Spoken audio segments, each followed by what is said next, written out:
In today's video guys, share ko sa inyo kung paano nyo po pwedeng palitan ang inyong mga Facebook name, middle name, and last name. Yo, what's up guys? Welcome back kung bago pala sa channel. What's up? Ako nga pala si Haris. In today's video, share ko sa inyo yung way kung saan kung paano mo pwedeng palitan ang iyong name sa Facebook. And kung naguguluhan ka, well, isi-share natin yan sa video na to. Okay, so una sa lahat, syempre open natin ang ating mga Facebook. Ayan. And then after that, punta tayo dito sa may right side, dito sa may tatlong guhit. Ayan. And then, makita mo dito sa baba, nandito nakalagay yung settings and privacy. I-tap mo lang yan and then magpapakita itong mga nasa baba. Settings, device request, recent ad activity, orders and payment. So, pipiliin lang natin yung settings. Tap lang natin yan. And then after that, makita nyo dito sa pinakaunahan, yung Meta Account Center. And then dito sa may pinakababa, makita nyo tong See More in Action Center. Ngayon, for example, iba yung nagpakita sa inyo, iba yung nakalagay dito sa settings privacy. Pwede nyong gamitin yung search bar dito sa taas, i-tap nyo lang yan. And then i-type nyo lang ang account. Ayan. And then dito guys, pwede nyong piliin ditong personal details. Ayan. Okay? So, ngayon, ang gagawin ko is yung dito ako mag-uumpisa sa settings and privacy, tapos dito sa may See More in Action Center. I-tap lang natin to. Ayan. And then mapupunta tayo dito sa Meta Account Center. So, sa unang dito sa may pinakaunahan, makita mo na dito agad yung iyong profile. Ngayon, itatap mo lang yan. Ayan. So, dito mo makikita yung mga profile na gamit mo. Minsan nakalagay din dito yung Instagram. So, dito tayo kay Facebook, guys. So, ito lang yung account na meron dito sa Facebook account na to. I-tap lang natin yan. And then, after that, makita nyo dito yung mga pagpipilian. Name, username, profile, and avatar.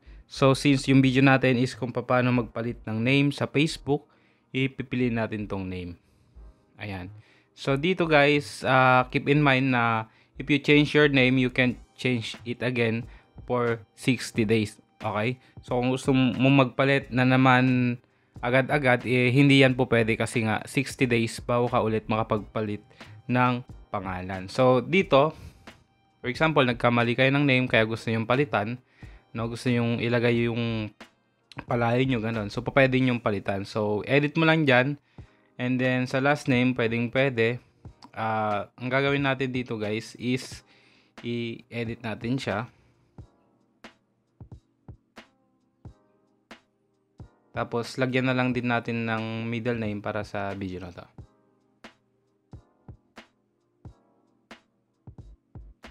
So, ganun lang kasimple guys kung paano magpalit ng pangalan sa Facebook.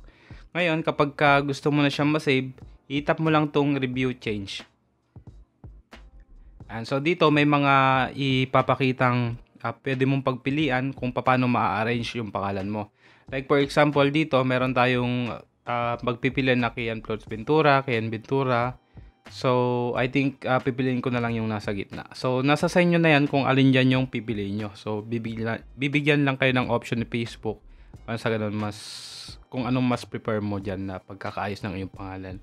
And then, after that is, tap na natin tong Save Changes. Please try again later. So, ang gawin nyo lang okay. Tapos, Save Changes nyo lang ulit. Ulit-ulitin nyo lang guys hanggang sa ma-save. So, try natin yung nasa taas. Ayun. So, kapag nagkaroon ng error, ayaw ma-change, so, piliin nyo lang or mag-select kayo sa ibang option. Para sa ganun is mapalitan nyo yung inyong pangalan sa Facebook. So, kapag yun nga, na-encounter ngayon natin yung error na yun, so, pili lang kayo doon sa tatlong option na yun. Select kayo ng iba kung sakaling ayaw mag-work nung nasa gitna. So, ganun lang kasimple guys kapag may mga na-encounter kayong ganung error like nitong nasa video natin. So, ganun lang kasimple guys. Ngayon punta tayo sa profile natin, no? Punta tayo sa ating profile. So, as you can see dito guys, napalitan na yung name, middle name, saka last name or na-edit na natin or nadagdagan na natin yung ating profile sa ating Facebook na first name, last name, and middle name. So, ganun lang kasimple guys. Kung baka sakaling naliliti kayo kasi napakarami nang nagbago dito sa settings ng Facebook ngayon. So, I hope na may natutunan kayo guys sa video na to. Kung may mga katanungan po kayo, let me know lang dyan sa comment section. And kung may mga suggestion po kayo para sa ating mga upcoming videos, let me know lang din dyan sa comment section. So, mukhang yun lang sa mga kaibigan. Again guys, this is Haris. See you again on the next one. Maraming salamat po. Peace.